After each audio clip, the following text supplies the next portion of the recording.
Hoje o nosso tema é hipertensão arterial. E quem está conosco nos nossos estúdios é o Dr. Djalma Silva Júnior. No bloco anterior nós falamos sobre a hipertensão, o que é a hipertensão, quem pode ter hipertensão e para finalizar o primeiro bloco nós falamos um pouco dos obesos, dos fumantes.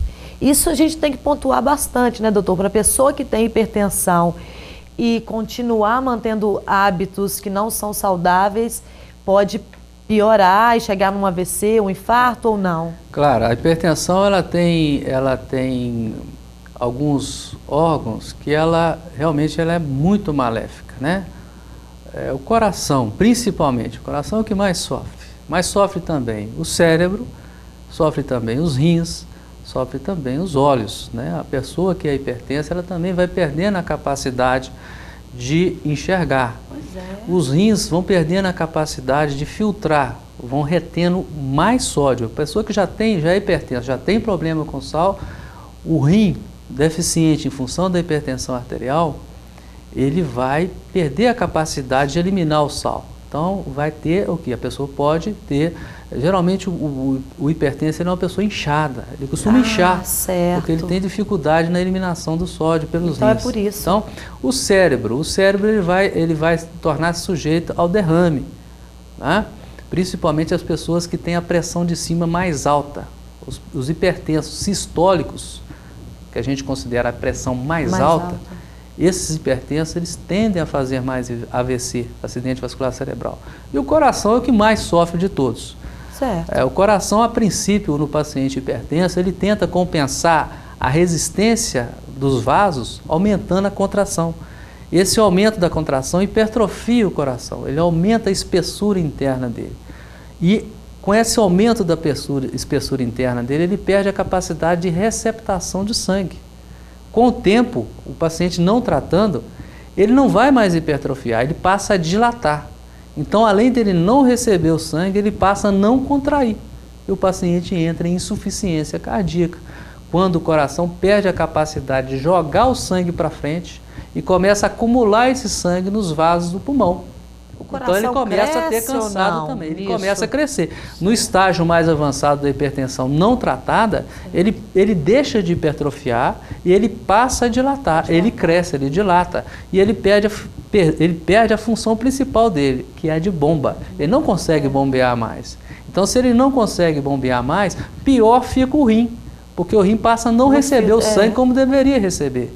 Então, como ele recebe pouco sangue, o rim começa a reter líquido para manter volume. Aí a pessoa começa a inchar. Esse é a reação em cadeia, é o processo da insuficiência cardíaca. Então, quem mais sofre é o coração mesmo. Gente, quem tem hipertensão, levanta daí, vai fazer um exercício, comer menos sal, ver o que pode fazer, porque olha só, um problema vai desencadeando o outro.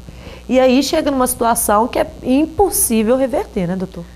Não é que seja, a reversão é muito difícil. Às vezes as pessoas chegam, a gente fica até com pena. Eu vou voltar ao meu coração o que era antes?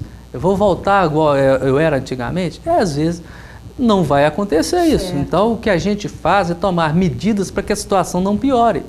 E a gente não vai para frente. Não vai para frente. Então a gente vai começar a usar medicamento para melhorar sintomas.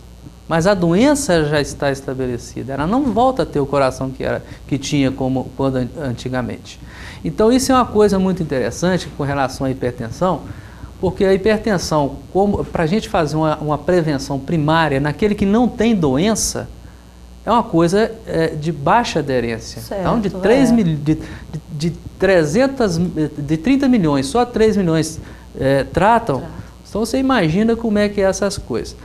A prevenção é uma coisa muito difícil. Agora, aquele paciente que já teve a doença em decorrência da pressão, já sofre em decorrência da pressão, a aderência ao tratamento é maior.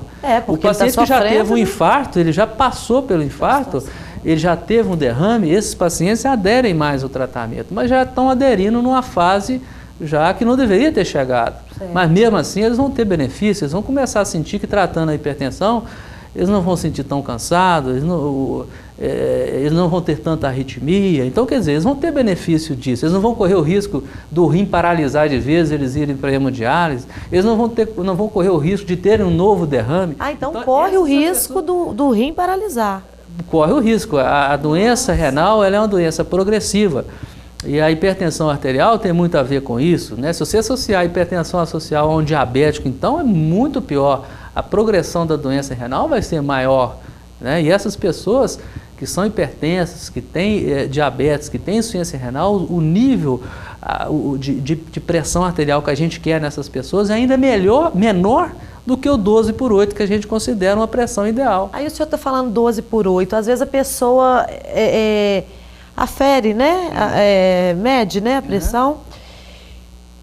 O que é essa pressão alta e essa pressão baixa para a gente poder entender? Porque às vezes assim, a pressão baixa está normal e a alta está muito alta, foi o que o senhor disse há um instante atrás. Até interessante a gente considerar uma campanha que a Sociedade Brasileira de Cardiologia fez no ano de 2011, vinculando a campanha Eu Sou 12/8. O que quer dizer essa campanha? Essa campanha enfocou uma pressão que é ideal. A gente sabe que nem sempre a gente consegue uma pressão 12/8. A gente considera uma pressão menos de 14 até boa, de máxima, e menos de 9 de mínima, uma pressão boa. Esses pacientes que não têm 12/8, mas têm até quase chegando a 14, eles não são hipertensos ainda, eles são pré-hipertensos. Eles não precisam de medicamento, mas eles têm que mudar hábitos de vida. Tem que observar, então. Já tem que observar. Então, essa campanha 12/8, ela contou com a participação de artistas da televisão, atores, cantores, atletas, pessoas formadoras de opinião, empresários, e todos eles contribuíram com a sociedade de forma gratuita, ninguém cobrou nada, apenas com o intuito de ajudar e conscientizar a população. Então, essa campanha foi uma campanha vitoriosa e é uma campanha que está rendendo frutos, mas que a gente vê que ainda falta muita coisa para as pessoas conscientizarem da necessidade, da importância de se tratar a pressão, visando impedir que no futuro eles tenham problemas tão graves quanto o que a gente já citou aqui. Gente, nosso assunto tá assim demais, mas é só um instantinho, daqui a pouco a gente volta.